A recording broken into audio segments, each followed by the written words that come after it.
We guard presents कौन जीत रहा है, को पावर्ड बाय सेंसोडाइन एंड विमल। बोलो जुबां केसरी।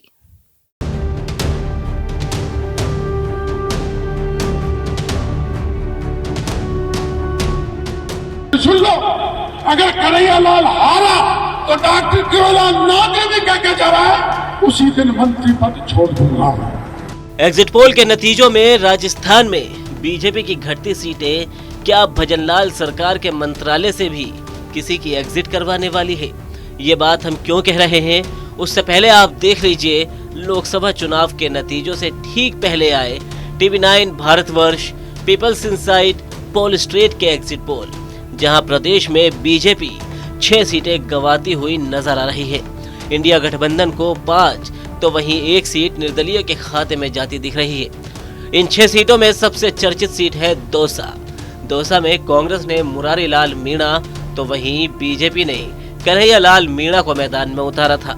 इस सीट पर लोकसभा के पहले चरण में ही मतदान हुआ था और इस दौरान चर्चा का विषय बना था मंत्री किरोड़ी लाल मीणा का वो बयान जिसमें उन्होंने कहा था कि अगर बीजेपी ये सीट हार जाएगी तो वो यहाँ से इस्तीफा दे देंगे।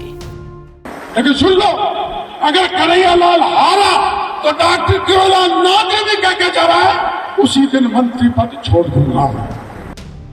वैसे ऐसा पहली बार नहीं था जब किसी सीट पर हार जीत को लेकर किसी नेता या फिर किसी मंत्री ने ऐसी चुनौती दी हो, लेकिन बाबा किरोड़ी इस बात पर यहीं नहीं रुके।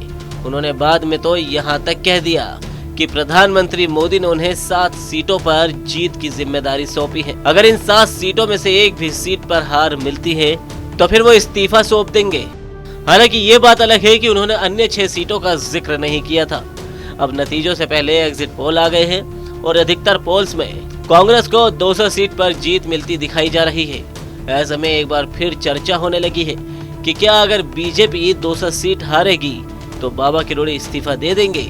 एक निजी मीडिया संस्थान से बात करते हुए जब संवाददाता ने उनसे इस्तीफे के बारे में सवाल पूछा तो उन्होंने ये भी कहा कि अगर हार होती है तो वो इस्तीफा नहीं देते हैं तो उनकी बात खराब होगी।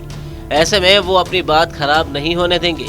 लेकिन वो वक्त था जब एग्जिट पोल नहीं आए थे, तो क्या अगर एग्जिट पोल वाले आंकड़े नतीजों में परिवर्तित होंगे तो मंत्री किरोड़ी लाल मीणा अपने पद से इस्तीफा देंगे? खैर, आपको बता दें कि मंत्री किरोड़ी लाल मीणा 2023 में सवाई माधोपुर विधानसभा का चुनाव लड़े थे। यहाँ इससे पहले बीजेपी की ओर से वो राज्यसभा के सदस्य हुआ करते थे।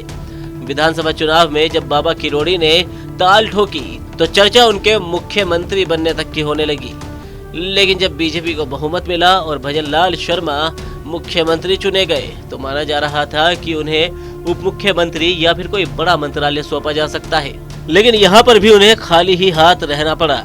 माना जा रहा है कि बाबा किरोड़ी अपने मंत्रालय से नाखुश है। लेकिन अंदर खाने इस बात की चर्चा शुरू से ही हो रही थी कि अब राजस्थान में सियासी ऊंट किस करवट बैठेगा, ये तो 4 जून के नतीजों के बाद ही पता चलेगा। लेकिन आपको क्या लगता है कि अगर दौसा से बीजेपी की हार हुई तो क्या मंत्री किरोड़ी लाल मीणा सच में इस्तीफा देंगे? आप अपनी राय हमें कमेंट सेक्शन में जरूर बताएं। वीडियो को लाइक करें, शेयर करें और राजस्थान की हर खबर के लिए TV9 राजस्थान को सब्सक्राइब करें। वी गार्ड प्रेजेंट्स कौन जीत रहा है, को पावर्ड बाय सेंसोडाइन एंड विमल। बोलो जुबां केसरी।